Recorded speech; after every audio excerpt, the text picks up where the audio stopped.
जय जय रघुवीर समर्थ. मित्रांनो, ज्या स्त्रीमध्ये हे 5 लक्षणं असतात त्या स्त्रिया घराची लक्ष्मी असतात. मित्रांनो, या कथेमध्ये आपण पाहणार आहोत त्या कोणत्या स्त्रिया असतात ज्यांच्यामध्ये हे 5 गुण असतात आणि ज्या स्त्रियांमध्ये हे 5 गुण असतात अशा स्त्रियांना घराची लक्ष्मी समजली जाते. मित्रांनो, तुम्हाला माझी विनंती आहे की तुम्ही ही कथा शेवटपर्यंत नक्की पहा. त्याचबरोबर जर तुम्ही आपल्या चॅनेलवर नवीन असाल तर चॅनेलला सबस्क्राईब करायला विसरू नका, कारण असेच नवनवीन ज्ञानवर्धक माहितीपूर्ण व्हिडिओ आम्ही तुमच्यासाठी रोज घेऊन येत असतो. मित्रांनो, व्हिडिओला लाईक करून कमेंटमध्ये जय सद्गुरू नक्की लिहा आणि आपण आता आपल्या कथेला सुरुवात करूया. प्रिय मित्रांनो, खूप पुराण काळातली गोष्ट आहे. एका गावामध्ये एका नवरा बायकोचं जोडपं राहत होतं. देवाच्या कृपेने त्यांच्या घरात कोणत्याही गोष्टीची कमतरता नव्हती. सर्व सुख ऐशो आराम त्यांच्या घरात होते. एके दिवशी मित्रांनो, त्या नवरा बायकोमध्ये कुठल्या तरी क्षुल्लक कारणावरून भांडण झालं आणि भांडण इतकं टोकाला पोहोचलं की पत्नी तिच्या पतीला वाईट साईट काहीही बोलू लागली.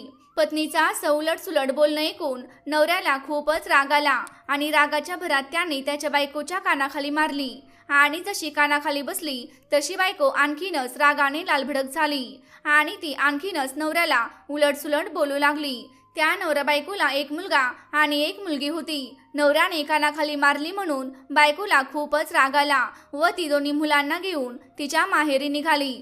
संध्याकाळची वेळ होती, रात्र होणार होती आणि त्याच वेळेला ती दोन्ही मुलांना घेऊन माहेरच्या दिशेने निघाली. मित्रांनो, ती आता दोन्ही मुलांना घेऊन माहेरच्या दिशेने निघाली होती. गावातून बाहेर निघाली तेव्हा एक घनदाट जंगल होतं. रात्र होणारच होती. त्या जंगलामध्ये एका साधूचा आश्रम होता. साधू आश्रमामध्ये होते तेव्हा त्यांनी पाहिलं की इतक्या रात्री एक स्त्री 2 मुलांना घेऊन जंगलामध्ये चालली आहे. याचे कारण काय? ही स्त्री इतक्या रात्री जंगलामध्ये कशासाठी चालली आहे हे जाणून घेण्यासाठी साधू विचार करू लागले की मी या स्त्रीला थांबवून तिला विचारतो. परंतु पुढच्या क्षणी साधूच्या मनात विचार आला की मी जर हिला असं थांबवलं तर लोक काय विचार करतील. लोक म्हणतील की साधू रात्री एका स्त्रीसोबत बोलत आहे. हाच विचार करून तो साधू मध्येच थांबला. ती स्त्री जंगलामध्ये पुढे चालतच होती. त्यानंतर साधूने विचार केला, जर ही इतक्या रात्री जंगलामध्ये गेली तर या जंगलामध्ये खूप भयानक असे प्राणी आहेत. ते नक्कीच हिला मारून खाऊन टाकतील, तिच्या मुलांना सुद्धा मारतील आणि आता ही माझ्या समोरून चालली आहे. मला हे माहीत आहे की जंगलामध्ये खूप भयानक प्राणी आहेत आणि हे माहीत असूनही जर मी या स्त्रीला थांबवले नाही तर मला या गोष्टीचा मोठा पाप लागेल. देवाने विचारल्यावर मी या गोष्टीचं काय उत्तर देणार आहे? मित्रांनो, साधूने विचार केला, जे होईल ते होईल, परंतु मी या स्त्रीला थांबवणार नक्कीच आणि हिला विचारणार की तू इतक्या रात्री कुठे चालली आहेस. आणि हाच विचार करून मित्रांनो, साधू त्या स्त्रीजवळ पोहोचले आणि विचारलं, तुम्ही इतक्या रात्री कुठे चालला आहात? तुमच्याजवळ हे 2 छोटे छोटे मुलं आहेत आणि तुम्ही इतक्या रात्री या जंगलात चालला आहात. नक्की तुम्हाला कोणता त्रास आहे? नवऱ्यासोबत तुमचं काही भांडण झालं आहे का किंवा आणखीन काही घडलं आहे का? मित्रांनो, साधूने विचारल्यानंतर त्या स्त्रीने साधूला सर्व गोष्ट सांगितली आणि सांगितलं की आज माझ्या नवऱ्याने माझ्या कानाखाली मारली आणि आता मला माझ्या नवऱ्यासोबत अजिबात राहायचं नाही. मी माझ्या माहेरी चालले आहे. मित्रांनो, साधूने तिला समजावलं की तू सुद्धा तुझ्या नवऱ्याला काहीतरी बोलली असशील आणि त्यामुळे तुझ्या नवऱ्याने तुझ्या कानाखाली मारली आहे. त्यामुळे इतका राग करणं तुझ्यासाठी चांगली गोष्ट नाही आणि या रागाच्या भरात तू तुझ्या मुलांना घेऊन इतक्या रात्री या जंगलाच्या दिशेने चालली आहेस. पुढे तुला माहीत नाही या जंगलामध्ये किती भयानक प्राणी राहतात. ते प्राणी तुला खूप नुकसान पोहोचवतील, तुला मारतील, तुझ्या मुलांना मारतील. तुला भीती वाटत नाही का? ती स्त्री म्हणाली, हे महात्मा, काहीही होऊ दे, परंतु मी माझ्या माहेरी जाणारच आहे. मित्रांनो, साधू तिला खूप समजावत होता परंतु ती स्त्री साधूचं काही ऐकायला तयार नव्हती. तेव्हा साधू म्हणाला, ठीक आहे, जर तुला परत तुझ्या घरी जायचं नाही मग तू आज रात्री माझ्या आश्रमात थांब आणि उद्या सकाळी तू तुझ्या माहेरच्या मार्गाला निघ. मित्रांनो, ती स्त्री सहमत झाली आणि म्हणाली, ठीक आहे, मी रात्रभर तुमच्या आश्रमात थांबते आणि सकाळ झाली की मी माझ्या माहेरच्या मार्गाला लागेन. आश्रमात तो महात्मा त्या स्त्रीला तिच्या मुलांना आतमध्ये घेऊन जातो. रात्र खूप जास्त झाली होती. त्या स्त्रीला आणि तिच्या मुलांना खूप जास्त भूक लागली होती. तेव्हा साधूने त्यांच्यासाठी अन्न शिजवले आणि त्या स्त्रीला व मुलांना अन्न खायला दिले आणि सांगितलं की तुम्ही माझ्या झोपडीमध्ये झोपा, मी बाहेर झोपेन. आणि तसंच झालं. ती स्त्री तिच्या मुलांना घेऊन महात्म्याच्या झोपडीमध्ये जाऊन झोपली आणि तो महात्मा झोपडीच्या बाहेर झोपला. बाहेर साधूला मच्छर खूपच त्रास देत होते, परंतु साधू महाराजांनी हे सर्व सहन केले आणि रात्रभर ते बाहेरच झोपून राहिले. सकाळ झाल्यावर ती स्त्री साधू महाराजांना म्हणाली, हे महात्मा, आता मी माझ्या माहेरी जाऊ इच्छित आहे. साधू म्हणाले, ठीक आहे, जशी तुझी इच्छा आहे तसं तू कर. मित्रांनो, ती स्त्री आता जंगलाच्या मार्गाने तिच्या माहेरच्या दिशेने निघाली. आता त्या रस्त्यावर लोकांची आवाजाव चालू होती आणि म्हणूनच जंगली प्राण्यांपासून त्या स्त्रीला कोणत्याही प्रकारचा धोका नव्हता. चालत चालत ती स्त्री तिच्या माहेरी पोहोचते आणि जेव्हा ती माहेरी पोहोचते तेव्हा त्या स्त्रीचे आईवडील पाहतात की आमची मुलगी घरी आली आहे. तिची दोन्ही मुलं तिच्या सोबत आहेत, परंतु नवरा तिच्या सोबत नाही आहे. तिच्या चेहऱ्याकडे त्यांनी पाहिलं तर चेहरा रागाने लालभडक झाला होता. रागाने डोळे लाल झालेले होते. तेव्हा त्या स्त्रीच्या वडिलांना समजलं की आमची मुलगी आणि जावयामध्ये नक्कीच काहीतरी भांडण झालं आहे. त्यानंतर वडील मुलीला विचारतात, मुली, काय झालं आहे? तुझा नवरा तुला सोडण्यासाठी इथे का आला नाही? तुमच्यामध्ये काही भांडण झालं आहे का? जे काही झालं आहे ते आम्हाला खरं खरं सांग. तेव्हा मुलगी तिच्या वडिलांना सांगते, आमच्यामध्ये भांडण झालं आणि माझ्या नवऱ्याने माझ्या कानाखाली मारली आहे. आता मी त्याच्यासोबत कधीच राहणार नाही आणि मी आता तुमच्याकडेच राहणार आहे. वडील म्हणाले, मुली, तुझं बोलणं तर खरं आहे की तुझ्या नवऱ्याने तुझ्या कानाखाली मारली आहे. त्याने हे खूपच चुकीचं केलं आहे, परंतु टाळी एका हाताने वाजत नाही, टाळी ही 2 हातांनी वाजत असते. तू सुद्धा काहीतरी म्हणाली असशील. रचना, असं तर होऊ शकत नाही की काहीच न म्हणता आमच्या जावयांनी तुझ्या कानाखाली मारली असेल. खरं खरं सांग, नक्की काय झालं आहे? परंतु मित्रांनो, त्या स्त्रीने तिने जे वाईट साईट शब्द तिच्या नवऱ्याला बोलली होती ते काहीच सांगितलं नाही. ती फक्त हे सांगत होती की माझी काहीच चूक नाही. काहीच चूक नसताना सुद्धा फक्त थोड्याशा रागामुळे माझ्या नवऱ्याने माझ्या कानाखाली मारली आहे आणि आता मी त्या घरात कधीच जाणार नाही. एक तर मी तुमच्याकडे राहीन, नाही तर मी आत्महत्या करेन. मित्रांनो, वडिलांनी जेव्हा ऐकलं की त्यांची मुलगी आत्महत्येबद्दल बोलत आहे तेव्हा ते वडील घाबरले. त्यांनी विचार केला की जर मी हिला आता आणखीन काही प्रश्न विचारले तर ती काहीही करू शकते, त्यामुळे सध्या हिला आराम करू दे. त्या दिवशी ती स्त्री आराम करते. पुढचा दिवस येतो तेव्हा वडील मुलीला पुन्हा विचारतात, परंतु तेव्हा सुद्धा ती मुलगी वडिलांना काहीच सांगत नाही. ती असंच सांगत असते की माझी काहीच चूक नाही, नवऱ्याने उगाचच माझ्या कानाखाली मारली आहे. अशा प्रकारे ती सर्व दोष तिच्या नवऱ्यावर टाकत असते. मुलीचे हे शब्द ऐकून ते वडील म्हणतात, ठीक आहे, तू आता इथे राहू शकतेस. दुसरीकडे त्या स्त्रीचे जे सासरे होते ते सकाळी उठून पाहतात की त्यांची सुनबाई घरात नसते. तेव्हा त्यांनी त्यांच्या मुलाला विचारलं, आमची सुनबाई कुठे आहे? कुठे गेली आहे ती? आज सकाळपासून घरात दिसत नाही. तेव्हा त्यांचा मुलगा सांगतो, काल आमच्यामध्ये भांडण झालं आणि रात्री ती मुलांना घेऊन तिच्या माहेरी गेली आहे.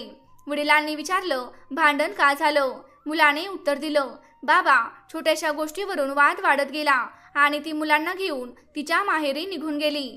वडील म्हणाले, जर छोटीशी गोष्ट होती मग तुझी बायको मुलांना घेऊन माहेरी का गेली? असं वाटत आहे तू तुझ्या बायकोसोबत काहीतरी चुकीचं वागला आहेस. आम्हाला खरं खरं सांग, तू तुझ्या बायकोसोबत काय केलं आहेस? तेव्हा तो मुलगा म्हणतो, बाबा, मी माझ्या बायकोच्या एक कानाखाली मारली आणि यामुळेच ती नाराज झाली व मुलांना घेऊन माहेरी निघून गेली. तेव्हा वडिलांनी विचारलं, बेटा, तू कानाखाली का मारलीस? तेव्हा मुलगा म्हणाला, बाबा, तिने मला खूप वाईट शब्द बोलले, त्यामुळे मला राग आला आणि म्हणूनच मी तिच्या कानाखाली मारली. वडील म्हणाले, बाळा, तू खूप चुकीचा वागला आहेस. तुला माहित नाही का, स्त्री ही घराची लक्ष्मी असते आणि ज्या घरामध्ये स्त्री नसते ते घर स्मशाना समानच असतं. त्या घरामध्ये कुठलंही नुकसान होऊ शकतो आणि म्हणूनच तू घराच्या लक्ष्मीसोबत खूप चुकीचा वागला आहेस, ज्यामुळे ती रागावून तिच्या माहेरी निघून गेली आहे. तू आता असं कर, तू तुझ्या सासूरवाडीला जा आणि तिला घेऊन इकडे ये. मला माझ्या सुनबाईशिवाय हे घर चांगलं दिसत नाही. मुलगा म्हणाला, बाबा ती मला खूपच वाईट शब्द बोलली आहे. मी तिला कसं घेऊन येऊ? स्त्री ही घराची लक्ष्मी असते, परंतु लक्ष्मी समान तिने कोणतेही काम केलं नाही. ती कुलक्ष्मी आहे. ती मला खूपच वाईट शब्द बोलली आहे. मग मी तिला कसं घेऊन येऊ? तिच्यामध्ये कोणतेही लक्ष्मीचे गुण मला दिसत नाहीत. बाबा तुम्हाला माहीत नाही, ती कोणाचाही मानसन्मान ठेवत नाही. ती तुमचा सुद्धा मानसन्मान ठेवत नाही. ती तुमची सेवा करत नाही. जर माझा एखादा मित्र घरी आला तर ती चिडचिड करू लागते. आता बाबा तुम्हीच सांगा, माझे मित्र मला भेटण्यासाठी तर घरी येतच असतात. ज्या माणसाला या समाजामध्ये 4 लोक ओळखत नसतील तर तो माणूस काय कामाचा आहे? आणि म्हणूनच माझे मित्र मला भेटण्यासाठी घरी येतात. एका स्त्रीचे हे कर्तव्यच आहे की तिच्या नवऱ्याला भेटायला जो कोणी येतो त्यांचा आदर सन्मान करावा, त्यांना चहापाणी विचारावं. परंतु बाबा असे गुण माझ्या बायकोमध्ये अजिबात नाहीत. मग मी तिला लक्ष्मी कसं म्हणू? बाबा तुम्हाला हे सुद्धा माहीत नाही. एके दिवशी आपल्या घरी एक भिकारी आला होता. तो घराच्या बाहेर उभा राहून सारखा भिक्षा मागत होता, परंतु हिने आतून दरवाजा बंद केला.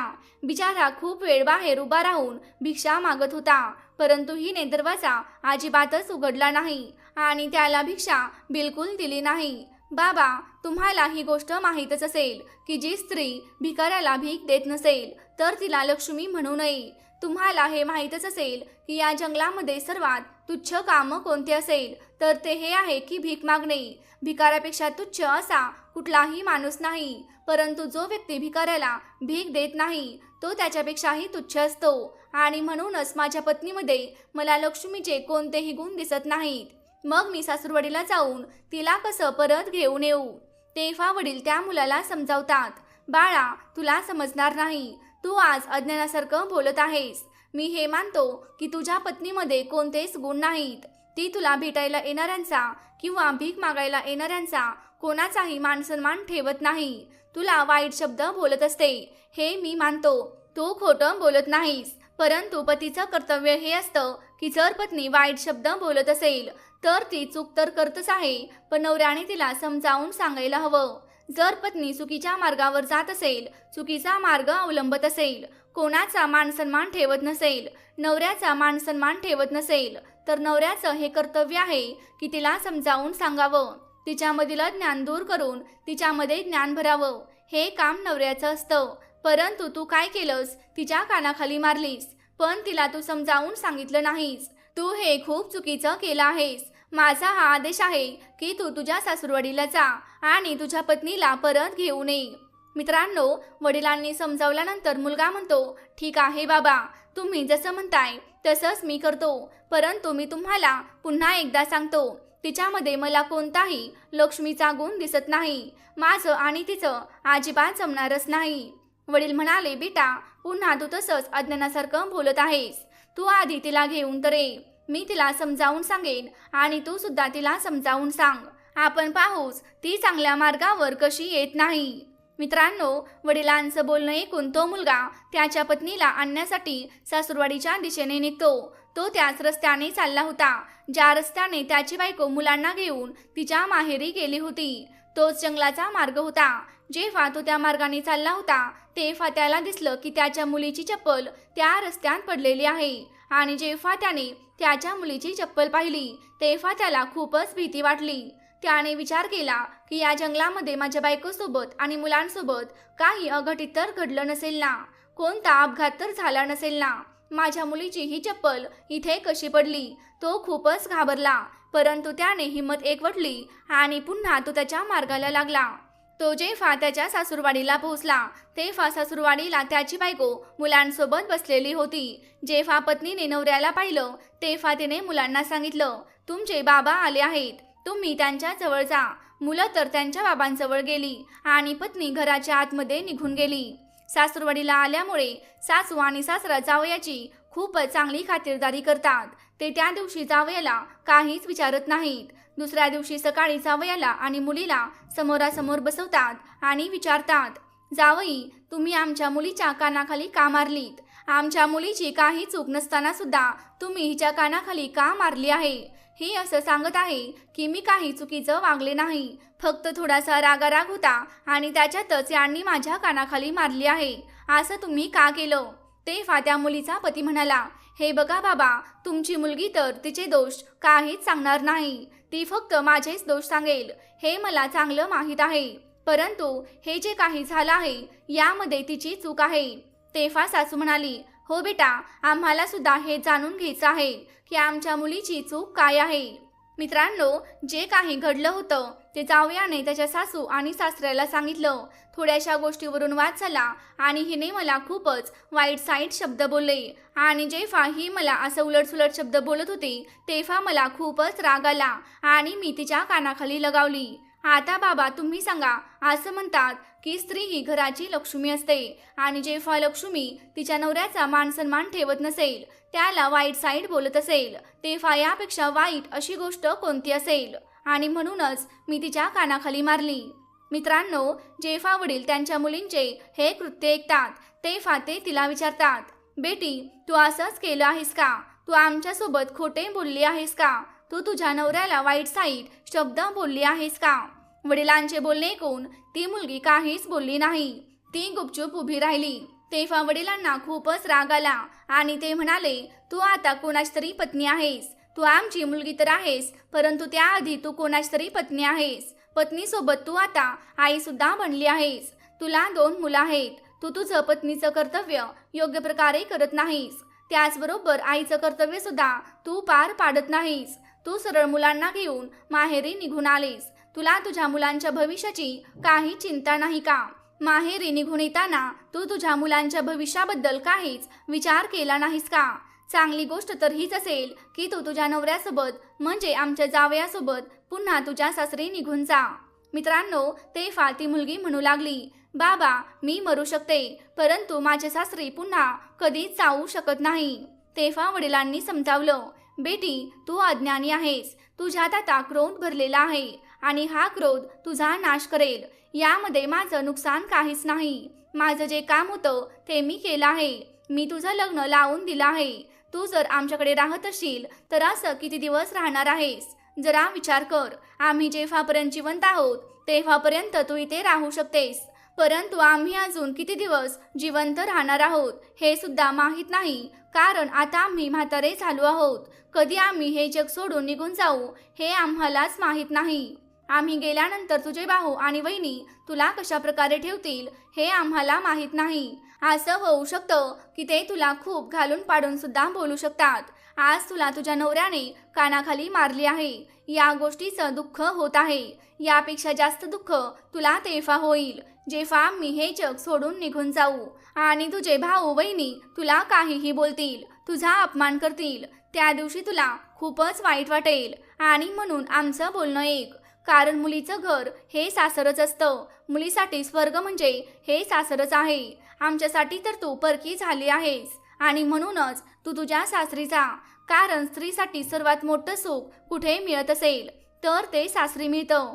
ज्या स्त्रीचा नवरा सुखी असतो, ज्या स्त्रीची मुलं सुखी असतात, ज्या स्त्रीचा नवरा सुखी असतो, ज्या स्त्रीची मुलं सुखी असतात, ज्या स्त्रीच्या सासरची माणसं चांगली असतात, अशा स्त्रीसाठी तेच घर स्वर्ग असतं.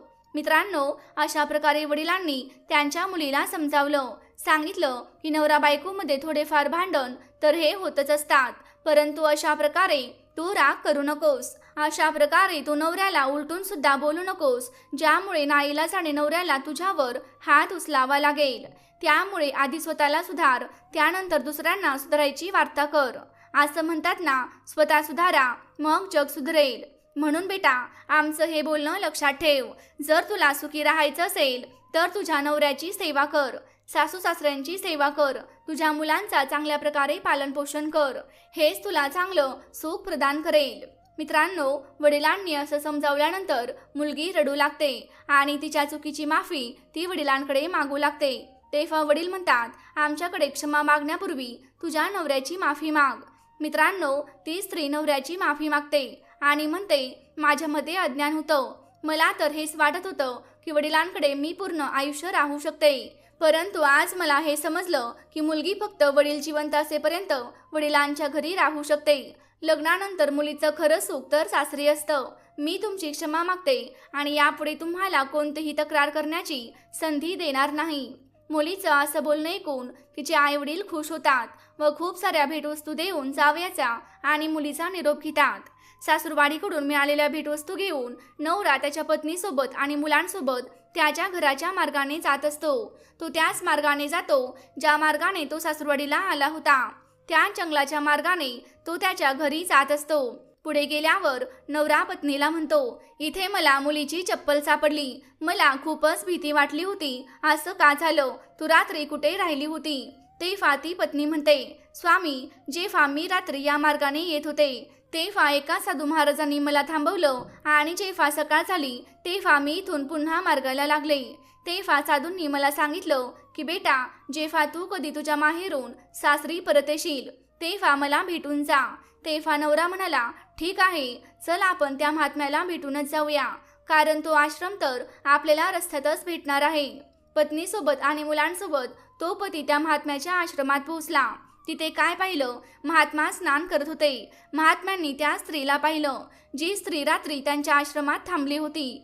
तेव्हा साधू म्हणाले, तुम्ही थोडा वेळ वाट पहा, मी स्नान आणि पूजा आटोपून तुम्हाला भेटायला येतो. मित्रांनो, ते महात्मा स्नान पूजा पाठ करतात आणि त्यानंतर त्यांच्या जवळ पोहोचतात. त्यांना दोघांना सोबत पाहून ते खूप आनंदित होतात. त्यानंतर ते म्हणतात, मुली, त्या दिवशी मी तुला समजावलं होतं, परंतु तू माझं ऐकलं नाहीस. स्त्रीसाठी सर्वात मोठं सुख असेल तर ते सासर आहे आणि आज तू पुन्हा परत आली आहेस. मित्रांनो, ती स्त्री महात्म्याजवळ क्षमा मागते आणि म्हणते, हे महाराज, माझ्याकडून चूक झाली आहे आणि रागारागाने मी माझ्या माहेरी निघून गेली होती. परंतु आज मला समजलं, तुम्ही खरं म्हणत आहात की स्त्रीसाठी सर्वात मोठं सुख जर कोणतं असेल तर ते सासर आहे. मित्रांनो, तेव्हा महात्मा समजावतात आणि सांगतात, बेटी, मी तुला 5 गोष्टी सांगतो आणि या 5 गोष्टी तू तुझ्या आयुष्यात नेहमी लक्षात ठेव. हे 5 लक्षण ज्या स्त्रियांमध्ये असतात त्या स्त्रियांना लक्ष्मी समान समजले जाते आणि त्या स्त्रियांना लक्ष्मीचा दर्जा नक्कीच मिळतो. स्त्रीने विचारलं, हे महात्मा, त्या 5 लक्षणांच्या स्त्रिया कोणत्या असतात? तेव्हा साधू म्हणाले, मुली, त्या 5 स्त्रियांबद्दल मी तुला सांगतो. या 5 गोष्टी तू नेहमी लक्षात ठेव. मित्रांनो, साधू म्हणतो, पहिलं लक्षण, जी स्त्री सकाळी लवकर उठून स्नान करते, पूजापाठ करते आणि पूजापाठ झाल्यानंतर तिच्या घरातील कामे करते, मुलाबाळांची काळजी घेते, मुलाबाळांना व्यवस्थित स्वच्छ ठेवते, अशा स्त्रीवर लक्ष्मी माता नेहमी प्रसन्न राहते आणि अशा घरामध्ये कधीच गरिबी राहत नाही. साधू म्हणतात, आता दुसरं लक्षण 1, जी स्त्री तिच्या नवऱ्याची, सासू-सासऱ्यांची, तिच्या घराची आणि मुलाबाळांची व्यवस्थित काळजी घेते, अशा स्त्रीला सुद्धा लक्ष्मी स्वरूप समजले जाते. लक्ष्मी अशा स्त्रीवर नेहमी खुश असते आणि जी स्त्री तिच्या नवऱ्याची, सासू-सासऱ्यांची आणि मुलाबाळांची काळजी घेत नाही तर अशा स्त्रीवर लक्ष्मी रुष्ट होते आणि अशा घराला सोडून लक्ष्मी निघून जाते, ज्यामुळे घरामध्ये गरिबी येते. म्हणून प्रत्येक स्त्रीने तिच्या नवऱ्याची, सासू-सासऱ्यांची आणि मुलाबाळांची व्यवस्थित काळजी घ्यायला हवी. हे स्त्रीचं कर्तव्य आहे, हेच स्त्रीचा धर्म आहे. तिसरं लक्षण, स्त्रीमध्ये हे असायला हवं की तिने तिच्या नवऱ्याला कधीही उलटसुलट बोलू नये. जी स्त्री तिच्या नवऱ्याला कधीही उलट बोलत नाही, नवऱ्याचा नेहमी सन्मान करते, सासू-सासऱ्यांना सुद्धा कधीही उलट बोलत नाही, त्यांचा सन्मान ठेवते, त्यांची इज्जत ठेवते, तर अशी स्त्री सुद्धा लक्ष्मी स्वरूप समजली जाते. आणि जी स्त्री नवऱ्याला वाईट साईड बोलत असते, अशा स्त्रीला लक्ष्मीचा दर्जा कधीच मिळत नाही आणि अशी स्त्री समाजामध्ये सुद्धा नेहमी अपमानित होत असते. चौथं लक्षण, जी स्त्री घरी आलेल्या अतिथीचा मान सन्मान ठेवते, भिकाऱ्यांना भिक्षा देते, अशी स्त्री लक्ष्मी स्वरूप समजली जाते. पोरी, ज्या स्त्रिया घरी आलेल्या अतिथींचा सन्मान ठेवत नाहीत, भिकाऱ्यांना भिक्षा देत नाहीत, अशा घरांमध्ये लक्ष्मी कधीच येत नाही. 5वं लक्षण, स्त्रीने सकाळी लवकर उठावं.